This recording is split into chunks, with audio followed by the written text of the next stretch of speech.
বাংলাদেশের ঐতিহ্যবাহী এবং আন্তর্জাতিক অঙ্গনে যে শিক্ষা প্রতিষ্ঠানটির সুনাম এবং সুখ্যাতি দেশের সকল শিক্ষা প্রতিষ্ঠানকে ছাড়িয়ে গেছে, সেটির নাম বুয়েট।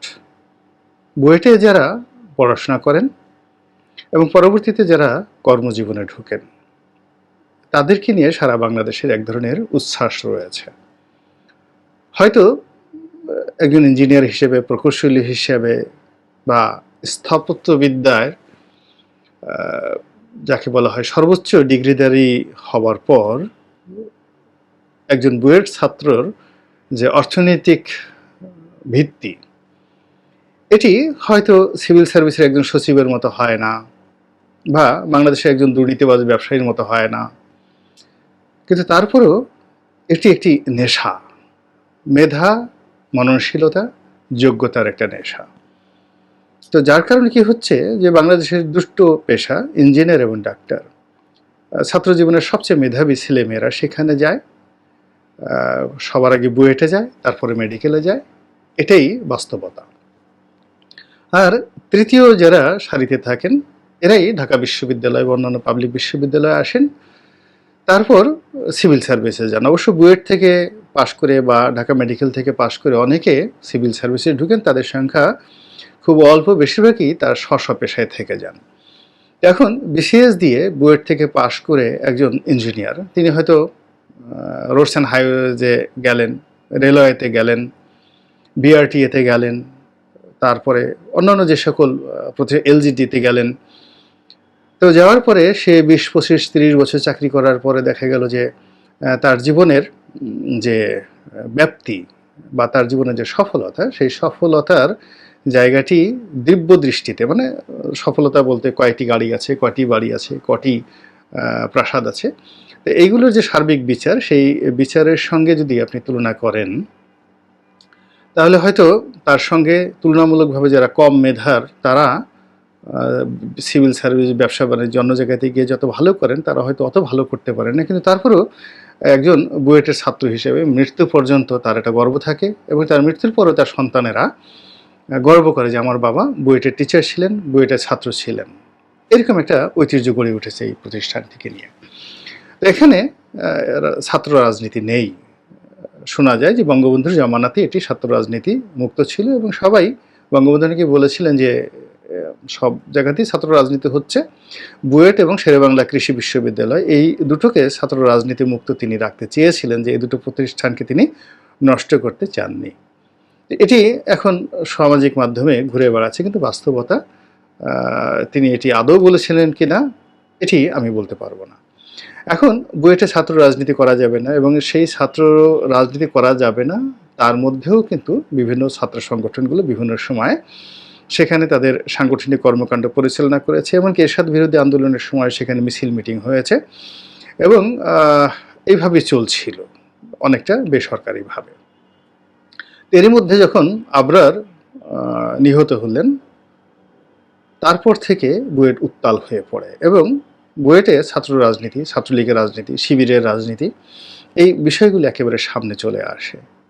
তার ফলে কি হচ্ছে, সেখানে ছাত্র রাজনীতি করা যাবে না, এবং ছাত্রলীগ বলতে গেলে সে আবরারের ঘটনার পর থেকে বুয়েট ক্যাম্পাসে সক্রিয় ছিল না। কিন্তু এই নির্বাচনের পরে, ডামি নির্বাচনের পরে হঠাৎ করে দেখা গেল যে এই মার্চ মাসে, রোজার মাসে, সেই ছাত্রলীগের ছেলেরা মিছিল নিয়ে বুয়েটে বিরাট সমাবেশ করেছে, এবং এরপর থেকে বুয়েট উত্তাল, এবং বুয়েটে কোনো অবস্থাতেই ছাত্র রাজনীতি করতে দেওয়া হবে না, ছাত্রলীগকে ঢুকতে দেওয়া হবে না।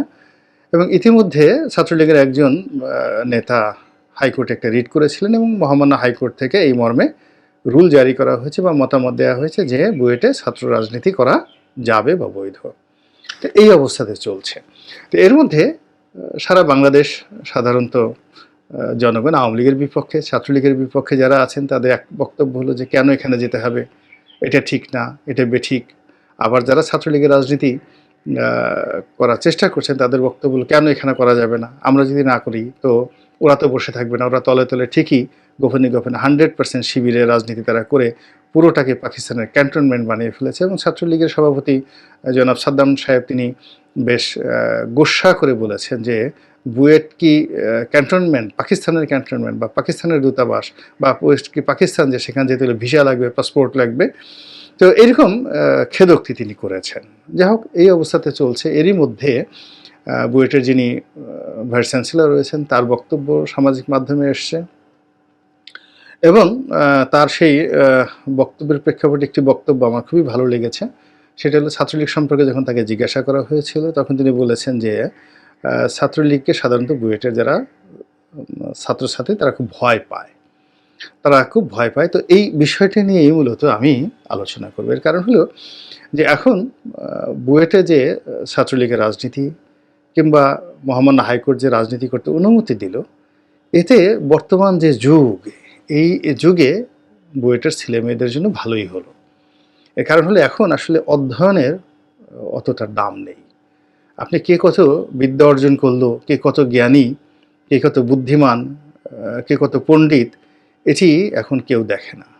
বরং সত্যবাদিতা, পাণ্ডিত্য, মেধা, যোগ্যতা, এগুলো প্রায়ই অপমান, হতাশার কারণ হয়ে দাঁড়ায়। তো এই অবস্থাতে যেটা হচ্ছে সেটা হলো যে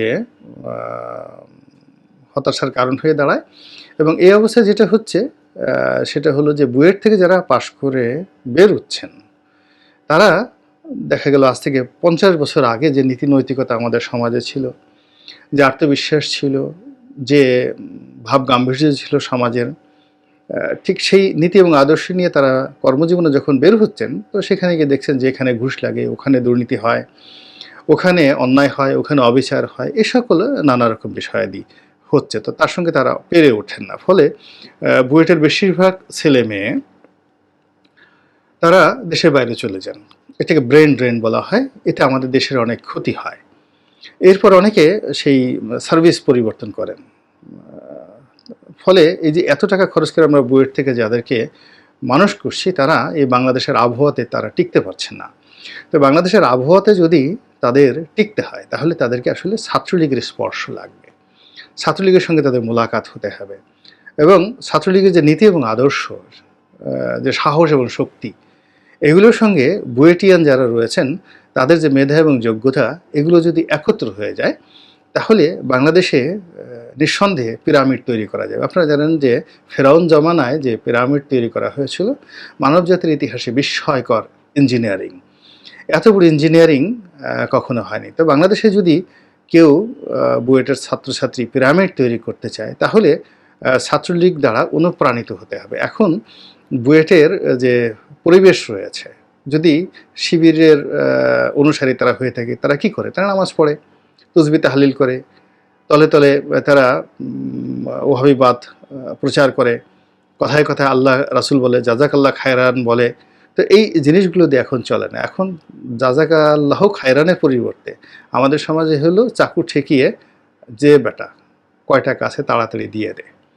এরপরে বড় একটা পদ, কোটি টাকা ঘুষ দিয়ে বড় একটা পদে গিয়ে তারপরে আবার তার কয়েকশো গুণ সেখান থেকে সেই টাকা উসুল করে নিতে হবে।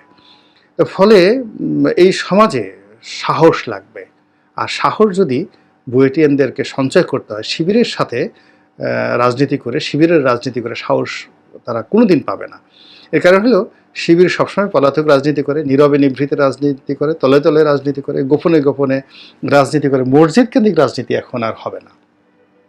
এখন সরাসরি রাজপথে সেই রামদা লাগবে, খুর লাগবে, চাপাতি লাগবে।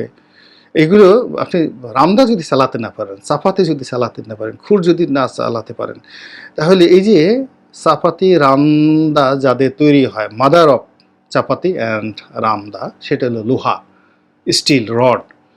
তো সেই লোহা, স্টিল রড, এগুলো দিয়ে শত শত কোটি কোটি টন রড দিয়ে আপনি একটা পদ্মা ব্রিজ তৈরি করবেন, অথচ আপনার কোনো রামদার জ্ঞান নাই। কী করে রামদা তৈরি হয়, কী করে রামদা ঘষা দেয়, কী করে রামদা দিয়ে কূপ দেয়, তারপরে কীভাবে ফিনকি দিয়ে রক্ত বের হয়, এই জিনিসগুলো যদি আপনি না জানেন, আপনি ইঞ্জিনিয়ার হয়ে কী লাভ হবে? আপনি পদ্মা সেতু থেকে যদি আপনাকে টুস করে ফেলে দেওয়া হয়, আপনি তো হাওয়া করে কাঁদবেন, হাতে পায়ে ধরবেন। কিন্তু আপনার যদি সাহস থাকে, আপনার যদি খুরের অভিজ্ঞতা থাকে, রামদার অভিজ্ঞতা থাকে, আপনার যদি হকি স্টিকের অভিজ্ঞতা থাকে, তাহলে কি হচ্ছে, আপনার আপনি যে সেতু বানাবেন, ওই সেতু থেকে কেউ আপনাকে ফেলে দিতে পারবে না। আপনি যে বিল্ডিং বানাবেন সেই বিল্ডিং আপনি যদি বাঁশ ঢুকিয়ে দেন, রডের পরিবর্তে বাঁশ ঢুকিয়ে দেন, কার বাবার সাধ্য নাই সেই বাঁশ সম্পর্কে আপনাকে প্রশ্ন করে 32টি দাঁত আপনি খুলে দিতে পারবেন। তো কাজেই ছাত্রলীগের এই যে যারা ঢুকেছেন এদের তো একটা স্বর্ণালী ইতিহাস আছে। বাংলাদেশের স্বাধীনতা আন্দোলন থেকে শুরু করে নেতিবাচক অনেক দিক আপনি আলোচনা করতে পারেন, তাদের তো অনেক ভালো ভালো দিক আছে।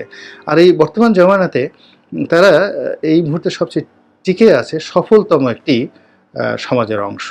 আমাদের এই সমাজে আমলাতন্ত্র আছে, আমাদের এই সমাজে আমলাতন্ত্রের মধ্যে আবার পুলিশতন্ত্র আছে, মিলিটারি তন্ত্র আছে, তারপর বিচার বিভাগের তন্ত্র আছে, বিচারিক তন্ত্র আছে, যুবতন্ত্র আছে, কন্ট্রাক্টর গ্রুপ আছে, চোরাকারবারি আছে, ব্যাংক লুটেরা আছে। তো বিভিন্ন গ্রুপ যাদের শক্তি আছে এই সমাজে, সেই গ্রুপের মধ্যে সবচেয়ে বড় এবং বৃহত্তম শক্তিধর গ্রুপ হলো ছাত্রলীগ। ছাত্রলীগের গ্রুপের শক্তিমত্তার সঙ্গে পুলিশের শক্তি বা সেনাবাহিনীর শক্তির আপনি তুলনা করবেন কি না আমি বলতে পারবো না, বাট সেনাবাহিনীর কত সদস্য, পুলিশের কত সদস্য, তার চেয়ে বেশি সদস্যের সংখ্যা কিন্তু ছাত্রলীগের রয়েছে। তাদের সদস্যের সংখ্যা পুলিশের কয়েক গুণ বেশি। তো পুলিশের হাতে যে অস্ত্র রয়েছে, মিলিটারির হাতে যে অস্ত্র রয়েছে, এই অস্ত্র যদি ছাত্রলীগকে দেওয়া হয় তাহলে মাশাল্লাহ আর কোনো কিছুর দরকার হবে না। তো এইরকম একটি ঐতিহ্যবাহী সংগঠন, শক্তিশালী সংগঠন বুয়েটের মতো একটি প্রতিষ্ঠানে যাবেন এবং সেই প্রতিষ্ঠানে গিয়ে সেখানকার ভীরু, সেখানকার কাপুরুষ, সেখানকার সারাদিন বইপত্র নিয়ে বসে থাকা নিতান্ত গো বেচারা ভদ্রলোক মানুষ, ভদ্রলোকের সন্তান, এরা একটু সাহসী হবে, এরা একটু রাজনীতি শিখবে, এরা বঙ্গবন্ধুকে জানবে, দেশের স্বাধীনতা সম্পর্কে তারা শিক্ষা গ্রহণ করবে, মুক্তিযুদ্ধের চেতনা সম্পর্কে তাদের একটি বোধ এবং বুদ্ধি হবে। এতে আপনি ক্ষতির কি দেখেন বলেন তো? মানে সমস্ত ব্যাপারে বিরোধিতা করা মানেই তো বিরোধিতা নয়, আর সব বিরোধিতাই মানেই উন্নয়ন নয়। ছাত্রলীগ যে সেখানে গেল, এর মধ্যে আপনি যদি আমাকে বলতে পারেন আমি 100টি ভালো এরকম দিক আপনাকে বলতে পারবো। তো বিষয়টি নিয়ে আপনারা আলোচনা করতে পারেন, চিন্তা করতে পারেন এবং আমি মনে করি ছাত্রলীগকে স্বাগত জানাতে পারেন। এবং ছাত্রলীগ যদি বুয়েটের এই জায়গাতে সফল হয়ে যায়, তারা আরও অনেক ভালো ভালো কাজ করতে পারবে, তাদেরকে সেই সুযোগ দিতে হবে। এবং সামনে যে কাজগুলো পুলিশ পারেনি, প্রশাসন পারেনি, যেমন হাজী সেলিমে জগন্নাথ হলের একটা জায়গা দখল করে সেখানে বিরাট এক মার্কেট নির্মাণ করে বিক্রি করে সে উধাও হয়ে চলে গেছে। জগন্নাথ বিশ্ববিদ্যালয় এখন ঢাকা বিশ্ববিদ্যালয়ের পরেই সম্মান, সুখ্যাতি, মর্যাদার দিক থেকে জগন্নাথ বিশ্ববিদ্যালয় প্রধানতম। তো সেখানকার ছেলেমেয়েরা পারেননি একজন হাজী সেলিম সাহেবের সাথে। এখন এই বর্তমান ছাত্রলীগ যদি বুয়েটে তারা সফল হয়ে যায়, এরপর তারা যদি হাজী সেলিম সাহেবের সেই মার্কেটটাকে উচ্ছেদ করে সেখানে জগন্নাথ কলেজের বা বিশ্ববিদ্যালয়ের যে হল এটি পুনঃপ্রতিষ্ঠিত করতে পারেন, আপনি কি খুশি হবেন না বলেন? কিন্তু আপনি যদি এখানে গোড়াতেই আপনি যদি তাদেরকে গলদ তৈরি করে দেন, তাদের সমালোচনা করেন, তাদেরকে নির্বিষ করে দেন, তাহলে তারা আগাবে কী করে? এবং তারা যদি না আগায়, আমরা শক্তি, আমরা বল, আমরা ছাত্রদল, সেই ছাত্রদল নিয়ে এখন ট্রল করে অনেকে, কারণ ছাত্রদলের জায়গায় এখানে আমরা ছাত্রলীগ, তারাই এখন সমস্ত কিছু। তো কাজেই তাদেরকে শক্তি যোগাতে হবে, প্রেরণা যোগাতে হবে, তাহলেই দেখা যাচ্ছে যে এক বুয়েটের মতো এরকম আরও 10টা বুয়েট বাংলাদেশে তৈরি হয়ে যাবে।